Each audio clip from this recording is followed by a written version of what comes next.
പറഞ്ഞ കേക്ക്. നിക്ക്. തുള്ളല്. വെറുതെ മൃഗാക്കല്ലേ.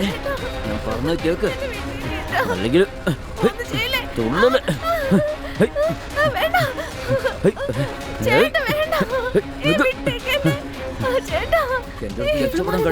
ഈ ശബ്ദം എവിടുന്നാ? ഞാൻ പറഞ്ഞ കേക്ക്. എടാ രാമു, ഞാൻ എന്താ ചെയ്യുന്നെ അവിടെ? എടാ വിട്ടോ, മാറ് ഇവിടുന്ന്. എടാ വിട്, മാറ് ഇങ്ങോട്ട്. എന്ത് പറ്റിയെടി? എടി, എന്ത് പറ്റിയെടി? എന്തിനാണ് നിങ്ങൾ രണ്ടുപേരും വിട്ടിട്ട് പോയി? അയാൾ എന്തിനാ ഇങ്ങോട്ട് വന്നേ? ഞാൻ ഒറ്റയ്ക്ക് കിടന്നുകൊണ്ട് അയാൾ എന്നോട് മോശമായിട്ട് പെരുമാറിയത്. ശരി ശരി, പോട്ടെ പോട്ടെ, ഒന്നുമില്ല ഒന്നുമില്ല. കരയല്ലേ, പോട്ടെ പോട്ടെ. ഞാൻ കൃത്യസമയത്ത് ഇങ്ങോട്ട് വന്നില്ലേ? നീ കരയല്ലേ, സാരമില്ല, പോട്ടെ. ഞാൻ വന്നില്ലേ, പേടിക്കണ്ട. കരയല്ലേ ദിവ്യ, നീ ഒന്ന് സമാധാനിക്ക്. ഒന്നുമില്ല ഒന്നുമില്ല, അയാൾക്കിട്ട് ഞാൻ കൊടുക്കുന്നുണ്ട്. പോട്ടെ പോട്ടെ. ആ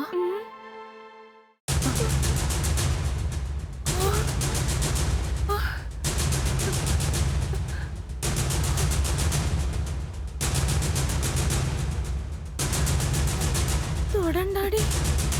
രാമു, രാമു, രാമു, രാമു.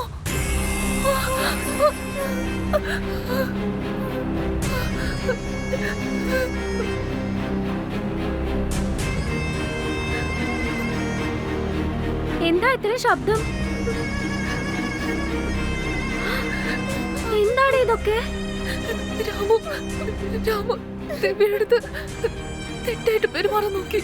അപ്പൊ ഞാൻ അവന് ഈശ്വരാ.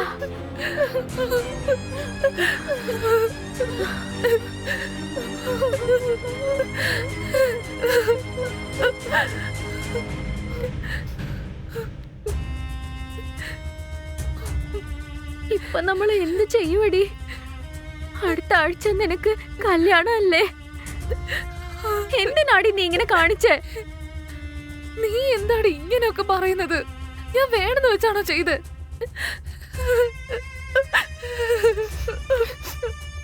ഫോൺ വിളിച്ച് താഴെ പോകാതിരുന്ന് ഇങ്ങനൊന്നും സംഭവിക്കില്ലായിരുന്നു. എനിക്കെങ്കിലും എന്റെ കൂടെ ഇരിക്കാൻ പാരുന്നില്ലേ? നീ വിട്ടിട്ട് പോയില്ലേ? എന്തിനാണ് ഇങ്ങനെയൊക്കെ ചെയ്തേ?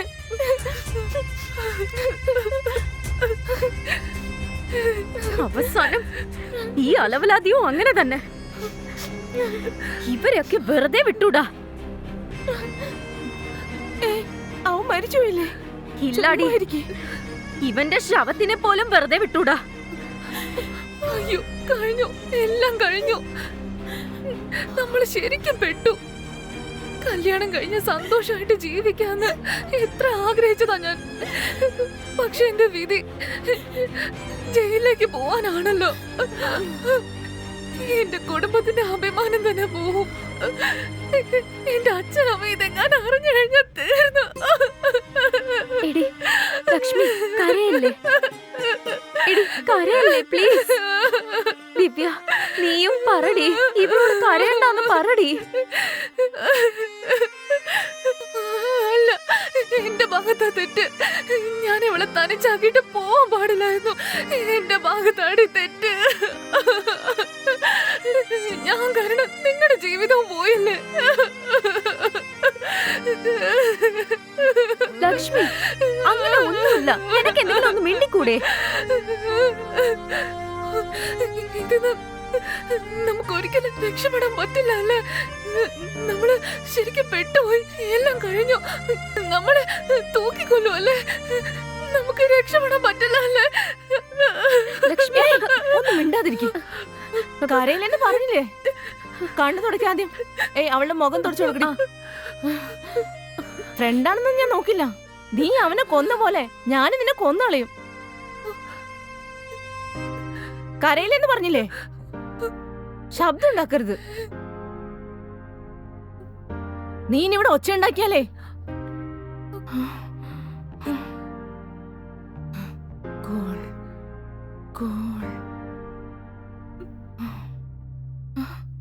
കൂൾ, മൈൻഡ് ഫ്രീ ആയിട്ടൊക്കെ. ഇതുപോലുള്ള സമയത്താണ് ബുദ്ധിപരമായിട്ട് ചിന്തിക്കേണ്ടത്. ആദ്യം എന്താ ചെയ്യേണ്ടെന്ന് ആലോചിക്കാം. എന്ത് ചെയ്യാനാ? ഞാൻ ഒന്ന് ആലോചിക്കട്ടെ, മിണ്ടാതിരിക്കെ. ആവശ്യമില്ലാത്ത കരഞ്ഞ് എന്നെ ടെൻഷൻ എടുപ്പിക്കലേ.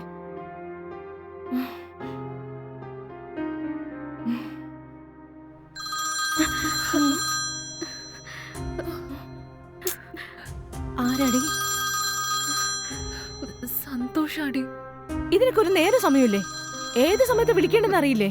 24 മണിക്കൂർ ഇവൻ തന്നെയല്ലേ കോൾ ചെയ്തോണ്ടിരിക്കുന്നേ. എല്ലാം ഫോണിൽ തന്നെ തീർക്കോ? പിന്നെന്തിനാ നിങ്ങൾ കല്യാണം കഴിക്കുന്നേ? ഞാൻ ഫോൺ എടുക്കണോ വേണ്ടയോ?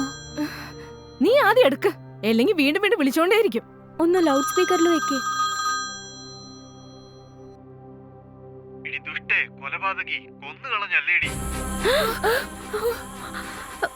എങ്ങനെ അറിയടി അവന്?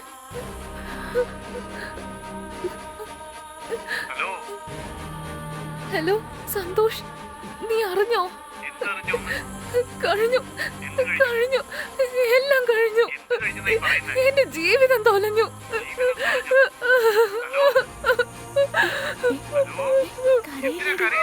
കേട്ടില്ല, കുറച്ചേരം ക്ഷമിക്കുന്നേ. ആദ്യം എന്താ പറയുന്നെന്ന് നോക്കട്ടെ. ഓക്കെ, കഴിഞ്ഞു, എല്ലാം കഴിഞ്ഞു. ഉണ്ടല്ലേ? ഒന്ന് സമാധാനായിട്ടിരിക്കേ. ആദ്യം അവൻ പറഞ്ഞു വരുന്ന എന്താണെന്ന് കേൾക്ക്. നീ ഇങ്ങനെ ആവശ്യമില്ലാതെ കരയാതെ സംസാരിക്ക്. അവൻ പറയാൻ വരുന്ന എന്താന്ന് കേക്ക്. നീ നേരത്തെ എന്താ പറഞ്ഞ സന്തോഷ്? ഞാൻ കൊന്നത് നീ എപ്പോഴാ കണ്ട്? എങ്ങനെ കണ്ട് സന്തോഷ്?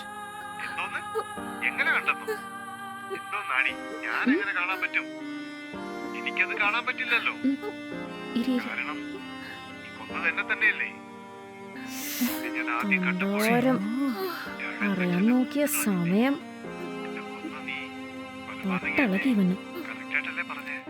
Hello bro. ഹലോ, ആരാ? ഇങ്ങനെ സംസാരിച്ചോണ്ടിരുന്ന നിങ്ങൾ രണ്ടുപേരും കൊന്നിട്ട് ഞാനിപ്പോ ജയിലിൽ പോകും. ഹലോ, ഫസ്റ്റ് അൺ ടൈമിൽ കോൾ ചെയ്ത് കിടക്കാൻ നോക്ക്. എടി ദിവ്യ, നിനക്ക് വേണ്ടി അല്ലേടി ഇവൾ കൊലപാതകയായത്? എന്ത്? ഞാൻ കൊലപാതകയെന്നോ? ഇവളെ രക്ഷപ്പെടുത്താൻ വേണ്ടിയല്ലടി ഞാൻ അവനെ അവിടുന്ന് തട്ടി മാറ്റിയത്. അവൻ ബാലൻസ് തെറ്റി താഴെ വീണ് തലയടിച്ച് ചത്തു. അതിനിപ്പോ ഞാൻ എന്ത് ചെയ്യാനാ? എന്നാലും നീ അല്ലേടി രാമുവിനെ കൊന്നത്, അതാ കൊലപാതകയെന്ന് പറഞ്ഞേ. നീ എന്താടി ഇങ്ങനെയൊക്കെ പറയുന്നേ? ഏയ്, ഒന്നും മിണ്ടാതിരിക്കെ. എന്താണ് ഇങ്ങനെയൊക്കെ പറയുന്നേ? ഇവിടെ 3 പേരല്ലേ ഉള്ളൂ. കണ്ടുപിടിച്ചാ നമ്മൾ 3 പേരും അകത്തു പോവും.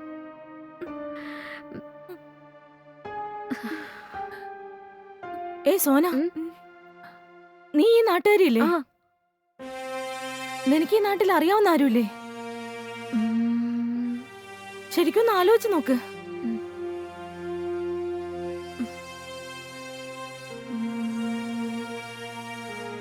എടി, എനിക്കറിയുന്ന ഒരു അങ്കിളുണ്ട്. അദ്ദേഹം ലോയറാ. പിന്നെന്താടി, അങ്ങേര് ആദ്യം കോൾ ചെയ്ത് ഇൻഫോം ചെയ്യ്. ലോയർ ഒന്നും വേണ്ടടി. നമുക്ക് പോലീസിനെ ഫോൺ ചെയ്തിട്ട് എല്ലാ കാര്യങ്ങളും തുറന്നു പറയാം. അവരെങ്ങനെങ്കിലും നമ്മളെ രക്ഷപ്പെടുത്തുമായിരിക്കും. ഇങ്ങനൊരുത്തി